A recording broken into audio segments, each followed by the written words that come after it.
नेहरू को नहीं पर राहुल प्रियंका को कम्युनिस्टों पर भरोसा ज्यादा। कांग्रेस और कम्युनिस्ट का यह रिश्ता क्या कहता है कि नेहरू की तीसरी पीढ़ी तक आते आते कांग्रेस में कम्युनिस्टों के प्रति विचार बदल गया है। स्वराज तंत्र, स्वराज लाने के सरकारी दावों और देश की वर्तमान राजनीति पर सटायर कॉलम है। हिंदुस्तानियम पर इसे पेश कर रहे हैं प्रमोद कुमार। वाकया 1955 का है। जनाब जाकिर हुसैन साहिब ने अलीगढ़ मुस्लिम यूनिवर्सिटी के प्रोफेसर इरफान हबीब के लिए विदेश में उच्च शिक्षा स्कॉलरशिप देने की सिफारिश तत्कालीन प्रधानमंत्री जवाहरलाल नेहरू से की थी। नेहरू ने इस सिफारिश पर कड़ा एतराज किया कि प्रोफेसर साहब लेफ्टिस्ट हैं। सेलेक्टेड वर्क ऑफ नेहरू में इसका जिक्र एक खत के जरिए है। खत में यह भी जिक्र है कि नेहरू भारी मन से प्रोफेसर इरफान हबीब को स्कॉलरशिप की अनुशंसा करते हैं। नेहरू का मानना था कि प्रोफेसर इरफान हबीब भारतीय कम्युनिस्ट पार्टी के सक्रिय सदस्य हैं और इस कारण उन्हें यह स्कॉलरशिप नहीं दी जानी चाहिए। उनके गृह मंत्रालय की भी सलाह थी कि कम्युनिस्ट पार्टी के लोग देश से ज्यादा पार्टी को ज्यादा समर्पित होते हैं। तर्क था कि सरकार विदेशों में उच्च शिक्षा के लिए स्कॉलरशिप उन सुयोग्य लोगों को देती है ताकि वे विदेश में शिक्षित प्रशिक्षित होकर जब स्वदेश वापस आएं तो देश के विकास में योगदान दें, न कि महज अपनी पार्टी में। इस प्रसंग का सारांश यह है कि नेहरू कम्युनिस्टों से परहेज रखते थे, पर उन्हीं नेहरू परिवार के राहुल और प्रियंका को लेफ्ट लीनिंग वालों पर भरोसा ज्यादा दिख रहा है। जेएनयू के पूर्व प्रेसिडेंट और घोर वामपंथी संदीप सिंह प्रियंका वाड्रा के पीए हैं। गांधी परिवार के परम प्रिय पूर्व प्रधानमंत्री मनमोहन सिंह के जेएनयू आगमन पर इन्हीं संदीप सिंह ने उन्हें काले झंडे दिखाए थे। जेएनयू में एनएससीआई को खड़ा करने वालों में आज भी संदीप सिंह के प्रति नाराजगी है। ऐसा नहीं है कि कांग्रेस इसके पहले भी लेफ्ट लीनिंग को पार्टी में जगह और टिकट दे चुकी है। पार्टी ने उन्हें टिकट दिया है और स्थान भी दिया है, पर उन्हें फ्रंट रो में स्थान नहीं दिया है। मसलन एसएफआई की राजनीति करने वाले जेएनयू के पूर्व अध्यक्ष जनाब शकील खान बिहार के एमएलए और नेहरू युवक केंद्र के वाइस चेयरमैन रहे। जेएनयू में एसएफआई के प्रेसिडेंट रहे नासिर हुसैन को भी राज्यसभा दी गई।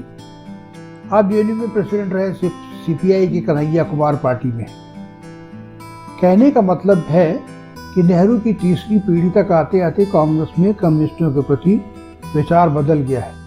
कांग्रेस पार्टी के लिए अपनी जी जान जवानी लगा खपा देने वाले खाटी जमीनी अपने कार्यकर्ताओं से ज्यादा भरोसा कम्युनिस्टों पर कर रही है। वरना संदीप सिंह की जगह कांग्रेस में हाड़ गलाने वाले किसी शमीम अख्तर या अजय शर्मा को यह जिम्मेदारी दी जा सकती थी, जिन्हें प्रियंका या राहुल के मुकाबले कांग्रेस की समझ बेहतर है।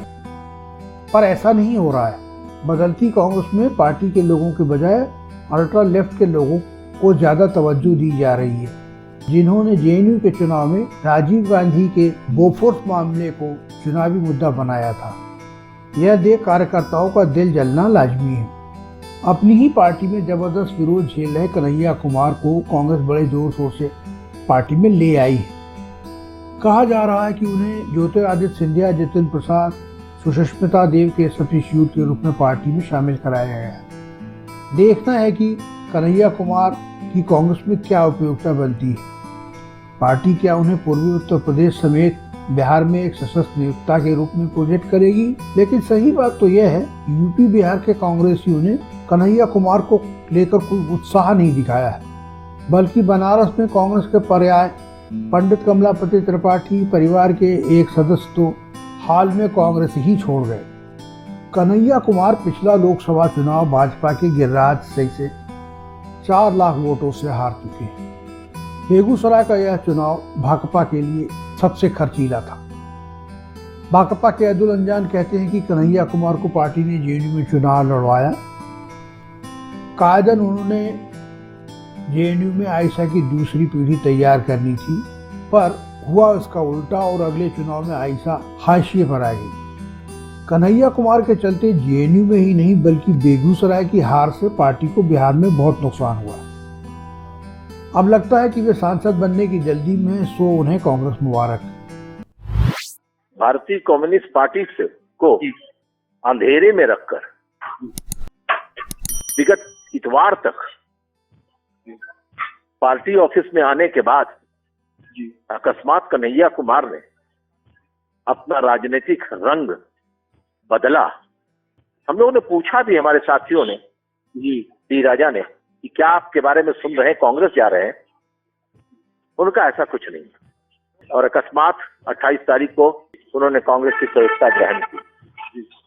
राजनीति में झूठ प्रपंच जो है चलना, और वो भी ऐसा कि जब बड़े बड़े सिद्धांतों की आप बात कर रहे हो, जब आप गांधी, सरोजिनी नायडू और अंबेडकर की बात कर रहे हो, तब बड़ा अजीब सा लगता है। लेकिन फिर भी मैं अतुल कुमार अंजान कांग्रेस में वो गए हैं, उनके बेहतर सुखद भविष्य की कामना करता हूं।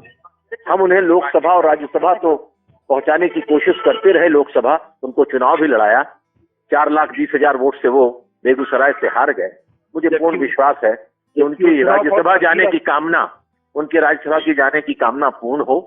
मैं उनके सुखद सुंदर भविष्य की कामना करता हूं। कन्हैया कुमार ने नीतीश कुमार से भी जदयू में शामिल होने के सिलसिले में बातचीत की थी, पर नीतीश कुमार टाल गए। इसका खुलासा करते हुए अतुल कुमार अंजान कहते हैं कि नीतीश कुमार ने उनसे कहा था कि कन्हैया कुमार को उन्होंने बताया कि जदयू का माहौल उनके मुफीद नहीं। अतुल अंजान बताते हैं कि प्रशांत किशोर के जरिए कन्हैया राहुल गांधी से मिले और राहुल गांधी ने उन्हें कांग्रेस में ले ली। कन्हैया कुमार वक्ता बेहतरीन है, पर उनकी उपयोगिता कहाँ रहेगी यह देखना है। कन्हैया कुमार की कांग्रेस में एंट्री पर कांग्रेस के वरिष्ठ नेता और प्रियंका वाड्रा के सलाहकार आचार्य प्रमोद कृष्णम कहते हैं, मैं ये कह रहा हूँ, कांग्रेस पार्टी ना लेफ्ट है ना राइट है।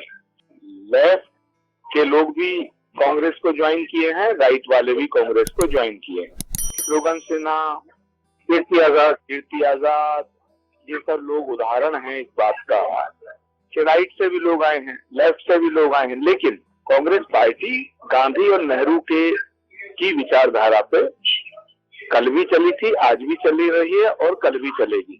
अगर किसी नेता के आने से ना कांग्रेस का वामपंथीकरण हो सकता है, ना किसी भाजपा के नेता के आने से कांग्रेस का दक्षिणपंथीकरण हो सकता है। कन्हैया कुमार जी के आने का स्वागत है, लेकिन उनका मानना है कि कन्हैया का उपयोग यूपी में कम, बिहार में ज्यादा है।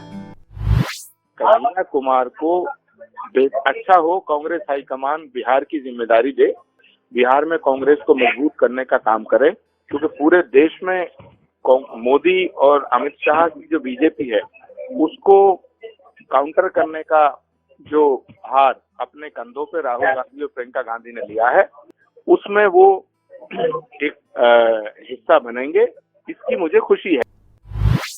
यह बात सही है कि कांग्रेस में किसी बड़े नेता का बयान कन्हैया कुमार के स्वागत को लेकर नहीं आया है, बल्कि G23 के सदस्य मनीष तिवारी ने तो इसका विरोध ही किया है।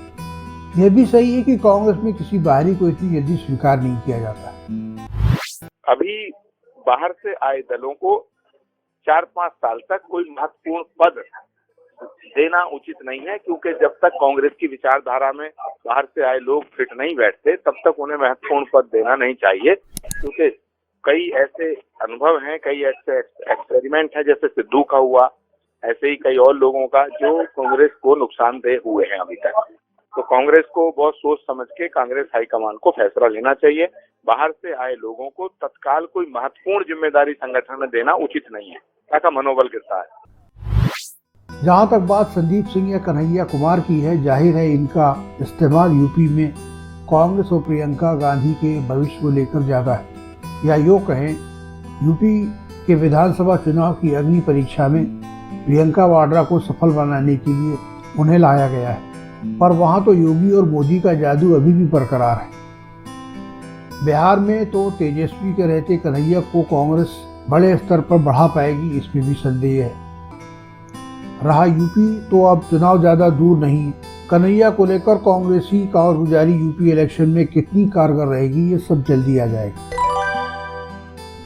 स्वराज तंत्र के अगले एपिसोड में बात करेंगे मुस्लिम मतदाता यूपी इलेक्शन में क्या कर सकते हैं। तब तक देखते रहिए हिंदुस्तानियम टेल्स एंड टॉक। और प्रमोद कुमार को दीजिए इजाजत। अपना ख्याल रखिएगा। जय हिंद।